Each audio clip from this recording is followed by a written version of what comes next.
My name's Eddie.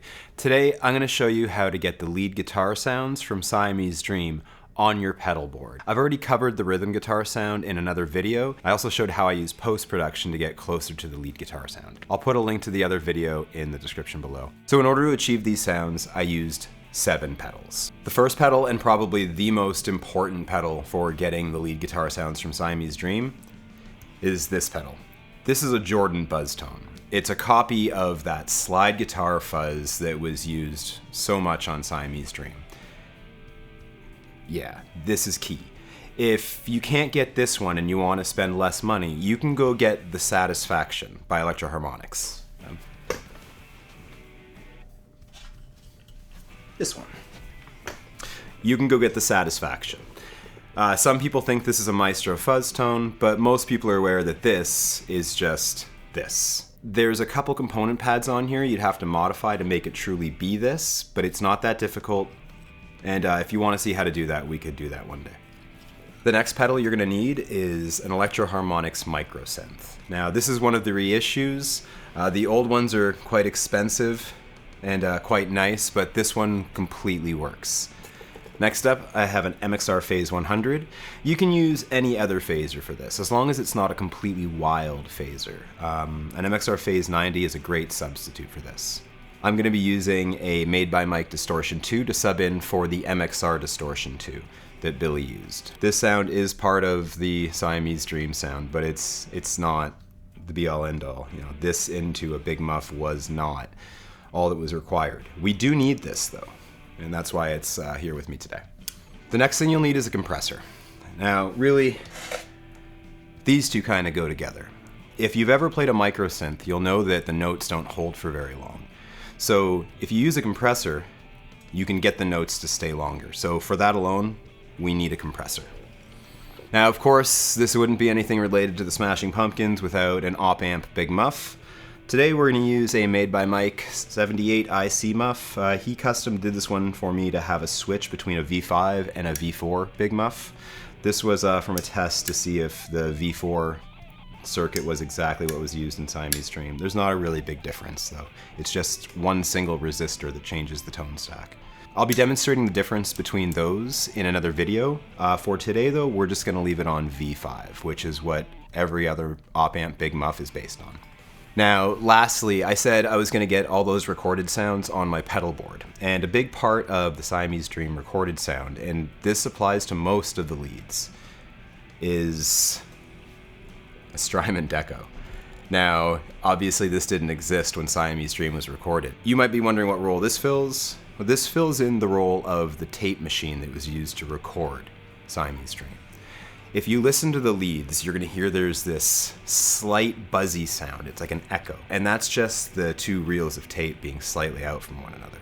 So if you want to get the Cherub Rock big flange sound and buzzy tape sound used for every other solo, this thing's very important, and I'll show you how very shortly. Yeah, this thing's really cool.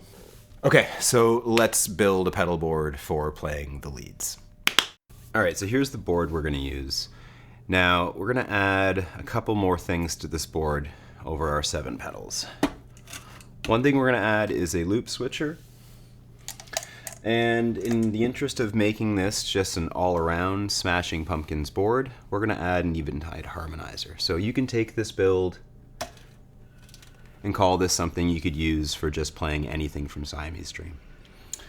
Alright, let's see if we can get these all to fit.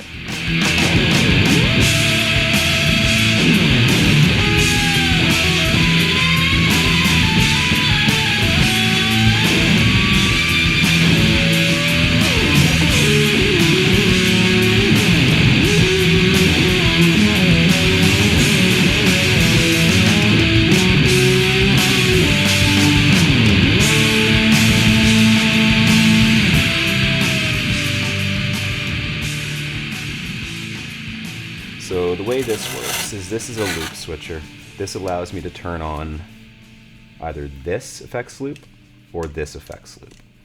And I've run these pedals all through this effects loop. So we can hit one button and turn all of those on. For the reference, these are the settings that I use when I'm doing Pumpkins covers. There are a couple other settings for other things. For example, this is used for a lot of the leads on Rocket, and the setup is a little bit different than what you would use for Cherub Rock. All right, let's see how it sounds. Let's start by constructing the lead guitar sound for Cherub Rock. That sound in particular is based around the Electro Harmonix Microsynth.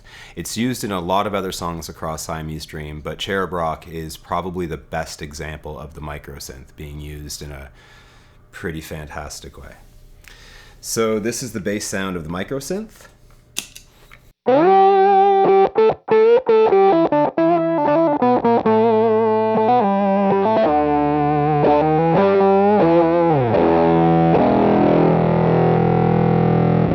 So what we'll do now is we're going to add the compressor to get the notes to last longer.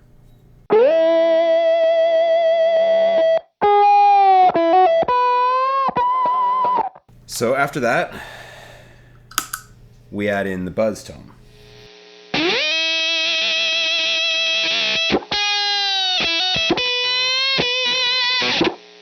It's got that really nasal compressed sound now, but it's still not quite it. So there's a flange sound on Cherub Rock. You hear it often when Billy does one of those. That's usually when you hear the flange kick in. And the reason it's kicked in so specifically is they're tape flanging. So someone is literally grabbing the reel of the tape. There's better explanations on YouTube as to how tape flanging is done.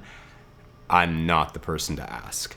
But the Strymon Deco does a good job of doing the same thing. So we're gonna add in the tape saturation just because I'm sure there's tape saturation on that recording. And then we're gonna turn on the double track effect.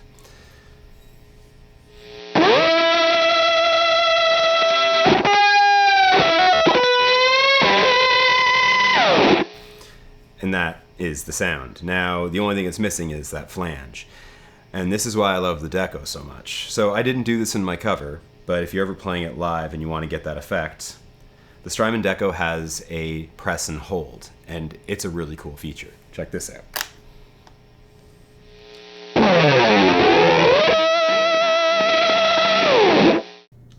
Now, while we have these on, let's quickly look at Rocket.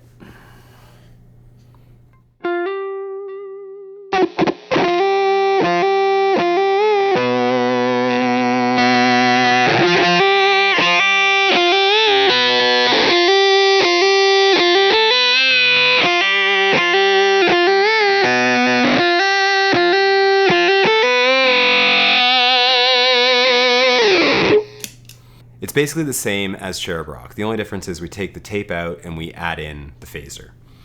Now, we can build on this to go a little bit further. So if we turn the tape back on, which is typically used on any big lead, and then we move over and add the Dist 2,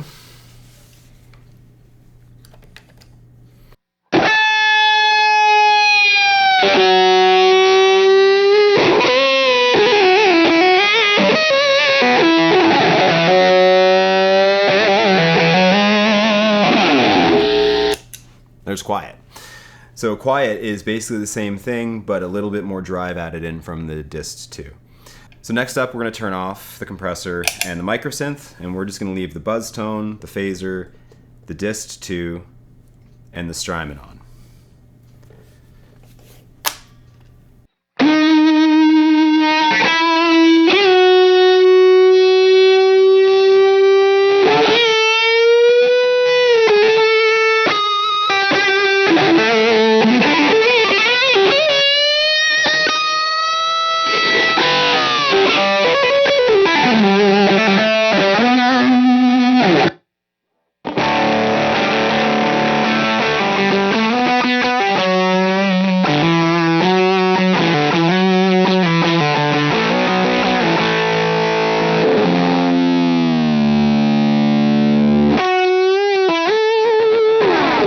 Hopefully you're kind of getting the picture here. The Jordan buzz tone is really, really key. This thing is that buzzy fuzz that's always so present on Siamese Dream.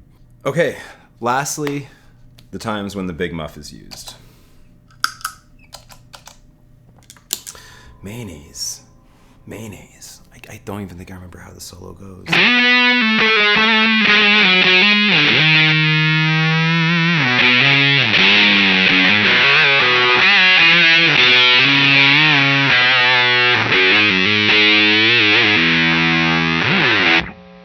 Now, these combinations can be used to build all the lead sounds from Siamese Dream. The only exception is anything used with a wah pedal, which I probably should have used in the first place, and an Ebow. This one, I don't know, it's an effect. It doesn't go on your pedal board unless you keep it there for some reason, but an Ebow, that's definitely something for pumpkin sounds. If you've never used one.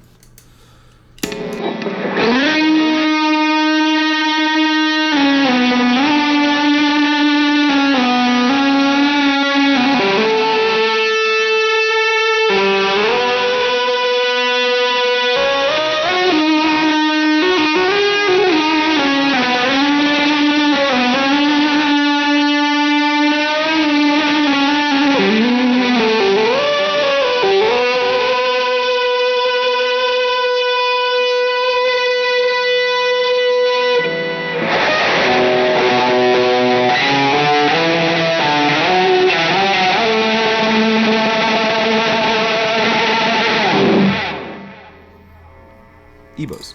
If there's anything I missed or anything you'd like clarified, let me know in the comments section below. If there's enough, perhaps we can do another video. My next video will be a comparison of a bunch of different op-amp big muffs. That'll be out in about 2 weeks. And then after that, I'm back to making Pumpkins covers. But I don't think it's gonna be from Siamese Dream. I'd rather do something from Melancholy and the Infinite Sadness. So what song do you think it should be? I kinda wanna do Jelly Belly or Through the Eyes of Ruby, but just let me know what you think in the comments section below. All right, thanks for watching, and I'll see you next time.